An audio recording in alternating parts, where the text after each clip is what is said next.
হাই everyone, good morning. কি খবৰ আপোনালোকৰ? আশা কৰোঁ সকলো ভালেই আছে। আৰু আজি যিহেতু দেওবাৰ আৰু ঘৰতে আছোঁ, গতিকেলৈ ভাবিলোঁ কিবা এটা বনাওঁ। আৰু বনাই যিহেতু ভাল পাওঁ আৰু সেইকাৰণে বনাবলৈ আৰম্ভ কৰিছোঁ। আজি বনাম শুকান মাছ, আৰু আমাৰ লগত আছে এইখিনি শুকান মাছ আৰু শুকান মাছ, বিলাহী, আপোনাৰ ইফালে পিঁয়াজ, জলকীয়া আৰু অলপ আলু কাটি থৈছোঁ, আদা আছে আৰু অলপ নহৰু আমি পিচিব লাগিব। আৰু সেয়া বনাবলৈ আৰম্ভ কৰিছোঁ। যিহেতু বনাবলৈ আগতেও বনাইছোঁ, কিন্তু আজি কেনেকৈ বনাই আপোনালোকক দেখুৱাবলৈ চেষ্টা কৰিলোঁ। গতিকে আপোনালোকে চাব। এতিয়া মই কেৰাহীখনত অলপ মিঠাতেল দি ল'ম। তেলখিনি অলপ গৰম হ'বলৈ দিছোঁ। আৰু আপোনালোকে দেখিছে মোৰ কেৰাহীত তেলখিনি গৰম হৈছে।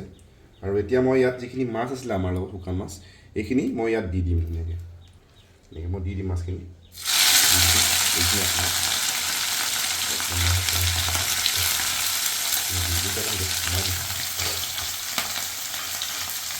তাৰপিছত মই ইয়াত হালধি আৰু নিমখ মই দি দিওঁ।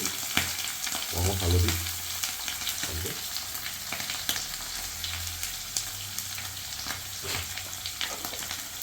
আৰু অকণমান নিমখ দি দিওঁ। যিহেতু মাছখিনি ফ্ৰাই কৰি মই কাঢ়ি থ'ম, আৰু এতিয়া লৰাই ধুনীয়াকৈ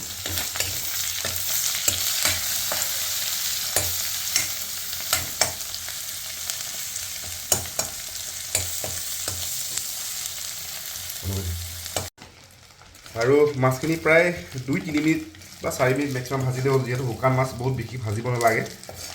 এতিয়া মই মাছখিনি ইয়াৰ পৰা কাঢ়ি ল'ম, কাঢ়ি থৈ দিম। মাছ ধুনীয়াকৈ বাতিটোত কাঢ়ি থৈ দিওঁ। কাঢ়ি পেলালোঁ মই মাছখিনি।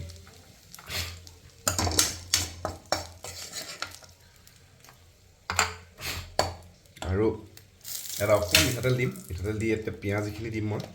চাই থাকক। আৰু দেখিছে তেলখিনি গৰম হ'ল। এতিয়া মই ইয়াত পিঁয়াজখিনি ধুনীয়াকৈ দি দিম। পিঁয়াজখিনি দি দিছোঁ আৰু লগত জলকীয়াখিনি দি দিছোঁ। আকৌ সেই একেধৰণে হালধি দিম।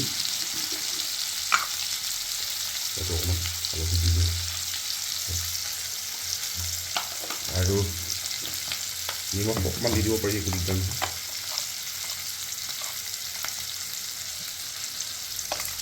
লাগিলে আকৌ পিছত নিমখ মই দিম টেষ্ট কৰি পেলাই। আৰু আপোনালোকে দেখিছে মোৰ পিঁয়াজখিনি প্ৰায় সিজিছে। এতিয়া মই ইয়াত আলুখিনি দি দিম। আলু আছে আমাৰ লগত, আলুখিনি মই ধুনীয়াকৈ দি দিছোঁ। আলুখিনি মই দি দিছোঁ। আৰু আলুখিনি দি গেছটো কমাই থোৱা আছে। এতিয়া মই অলপ ভাজিম। লৰাই প্ৰায় আলু নিসিজালৈকে ভাজিব লাগিব।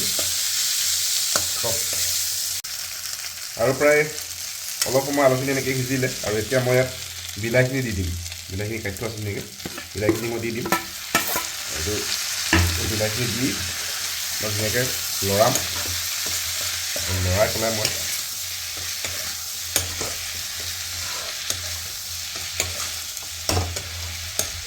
ঢাকি দিম।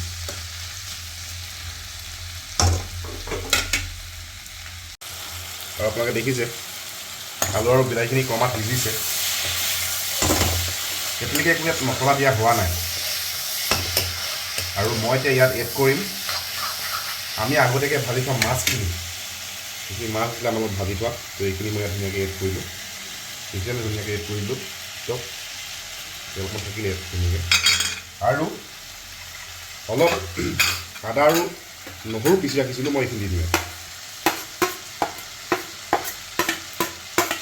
আৰু এতিয়া একেলগে মই ইয়াত দিম মছলা। মছলা আছে আমাৰ লগত ৰেড চিলি পাউডাৰ, অলপ ৰেড চিলি দিম। কালাৰটো ভাল হ'ব লাগিব।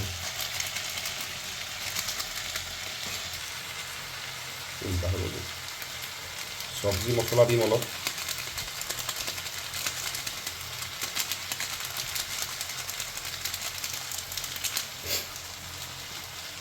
আৰু ধনিয়া পাউডাৰ আছে অলপ। ধনিয়া পাউডাৰখিনি অকণমান দি দিম। মছলা আৰু আদা নহৰু গোটেইখিনি দিয়া বস্তু আমাৰ শেষ হৈছে দি পেলাই।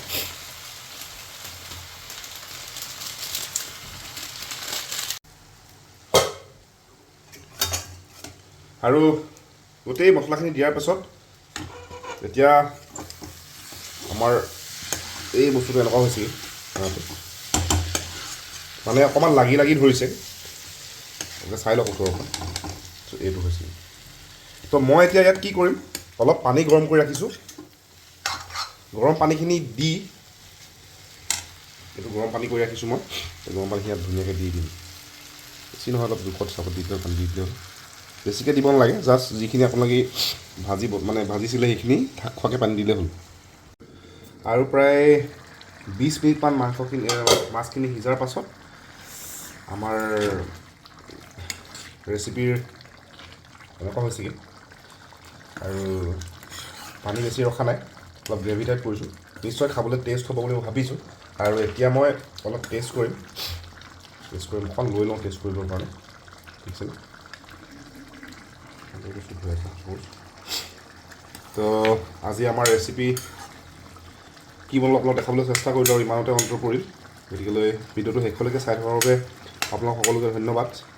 আৰু আপোনাক যদি কেতিয়াবা এনেকৈ বনাইছে কমেণ্ট কৰিবচোন।